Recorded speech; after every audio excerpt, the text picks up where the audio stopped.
Buenas a todos, soy Adrián y vamos a ver cómo podemos trabajar con elementos del DOM usando TypeScript. He añadido en el HTML estas tres líneas, donde simplemente pues tenemos un H1 que dice hola a todos, un label que dice username y un input, que es un cuadro de texto, con un placeholder que dice nombre de usuario, es decir, todo lo que estamos viendo aquí. Y también he añadido en el script el atributo defer para que primero cargue el HTML y después ya cargue el JavaScript, es decir, el JavaScript compilado a partir de nuestro TypeScript. Si no ponemos este defer, no va a funcionar, o bueno, otra manera es que pongamos el script abajo del todo, debajo del resto del HTML. Bueno, pues teniendo todo esto, ¿cómo podemos recuperar estos elementos del DOM? Y cómo podemos trabajar con ellos utilizando TypeScript. Pues bueno, como en los otros vídeos vamos a ver que es muy parecido a cómo lo haríamos trabajando con JavaScript. De hecho, no me voy a parar demasiado a explicar qué es cada función que vamos a utilizar. Os dejaré un vídeo en la descripción explicando todo esto desde el punto de vista de JavaScript. Simplemente quiero centrarme en las diferencias que tiene TypeScript con JavaScript, que esencialmente son las mismas de siempre, que es que tenemos que tener cuidado con los tipos de datos. Bueno, pues vamos allá. ¿Qué pasa si queremos primero recuperar, por ejemplo, este H1? Pues lo podemos hacer utilizando un query selector. Y como en el query selector podemos utilizar tanto selectores de etiquetas como de clase como de ID, pues vamos a hacerlo de las tres formas. Vamos a crear aquí una variable que se llame como queramos, el nombre es lo de menos, yo le voy a llamar H1, y esto va a ser igual a document.querySelector, y aquí podemos seleccionar de la manera que queramos. Yo quiero seleccionar ahora mismo por etiqueta, y como esto es un H1, pues voy a seleccionar H1. Y ya está. Si lo hacemos de esta manera, si guardamos un elemento a través de su etiqueta, no tenemos ningún problema, porque si ahora dejamos el ratón por encima en la variable que hemos creado, nos dice arriba que es o bien de tipo HTML heading element, es decir, cualquiera de los H's, H1, 2, 3, 4, 5, 6, o null, porque a lo mejor no encuentra este elemento, por tanto sería null. Bueno, pues no hemos tenido que hacer nada, no hemos tenido que castear, que cambiar el tipo de dato, porque directamente al utilizar la etiqueta ya sabe perfectamente al tipo de elemento al que nos referimos. Eso sí, como puede ser o bien un elemento heading del HTML o null, tenemos que tener esto en cuenta a la hora de utilizarlo. Me explico. Si ponemos aquí un console log, yo puedo mostrar directamente H1, esto yo lo puedo hacer. Y sale aquí el H1 y aquí lo tenemos. Si recargo la página, a veces saldrá de la manera anterior, a veces saldrá de esta manera. Pero si yo intento acceder ahora a sus propiedades, alguna de ellas, por ejemplo al text content, y yo pongo aquí punto text content, bueno, me lo he autocompletado, que es lo que no quería, text content, nos sale aquí un pequeño error.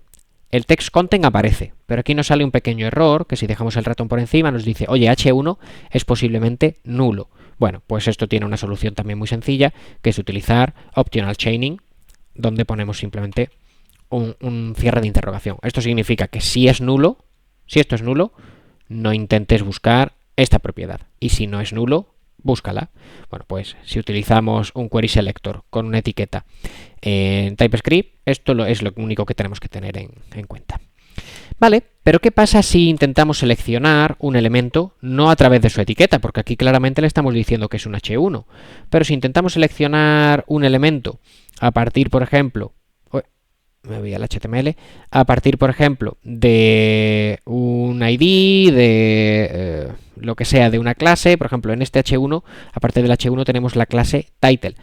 Oye, pues un elemento con la clase title puede ser un H1, pero también puede ser un H2, puede ser un P, puede ser un lo que sea, un input, puede ser lo que sea. Porque al final TypeScript no es tan listo como para saber que la clase title corresponde a un H1. Bueno, pues si intentamos seleccionar un elemento por su clase, no va a saber de entrada qué tipo de elemento es. Vamos a verlo. Si yo creo aquí const una variable que voy a llamar title, igual a document.querySelector, y ahora seleccionamos por clase, .title. Si ahora dejamos el ratón por encima de title, vemos que es de tipo element, muy genérico, o null, pero no del tipo concreto de HTML heading element, que es el de aquí arriba. Entonces, si ahora lo intentamos utilizar, console log, vamos a poner aquí title.textContent. Esto va a poder aparecer, pero realmente esto aparece porque el text content puede ser un factor común de la mayoría de elementos HTML. Pero ¿y si intentáramos trabajar con otro atributo, con otra cosa que no existiera en elemento genérico? Pues aquí nos daría algún problema. Entonces siempre es mejor castear, modificar el valor del tipo de dato al valor del dato exacto que vamos a utilizar. Entonces, si queremos hacer eso, lo podemos hacer de manera muy sencilla. Quiero recuperar este elemento por su clase title, pero lo quiero recuperar como un h1 o como un heading. Bueno, pues lo único que tenemos que poner aquí es as html, y como vemos hay un montón, es decir, están todos los elementos que existen en HTML. Pues este sería html heading element. Lo seleccionamos y ya está. Y aparte de castearlo a este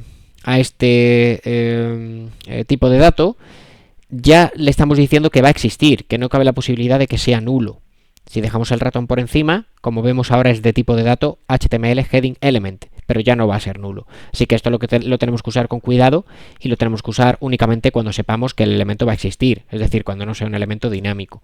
Ahora nos podemos ahorrar el optional chaining y todo sigue funcionando exactamente igual. ¿Y qué pasa si queremos seleccionar pues cualquier otro elemento, pero a través de su ID? Pues exactamente lo mismo. Vámonos de nuevo al HTML y, por ejemplo, este input tiene un ID que es username. Bueno, pues lo podemos seleccionar. Vamos a crear aquí una variable, la voy a llamar username y esto va a ser igual a document.querySelector y seleccionamos a través de su ID, que eso es almohadilla, y el ID, username. De nuevo, esto no sabe que es un input, así que nos pone aquí un element genérico. Bueno, pues podemos hacerlo de antes. Antes de castearlo, lo voy a dejar así y vamos a hacer aquí un console log de username.placeholder. Placeholder. Como vemos, esto nos da un error. Sabemos que el elemento input sí que tiene un atributo placeholder, pero el elemento genérico element no. Entonces aquí lo que nos está diciendo es, oye, la propiedad placeholder no existe en el tipo element. Aunque nos aparezca, porque aparece porque esto está bien. Lo que pasa es que no corresponde al tipo del que partimos. Así que para evitar este tipo de errores, lo suyo es que siempre casteemos al tipo de dato que queremos utilizar. En este caso, HTML input element.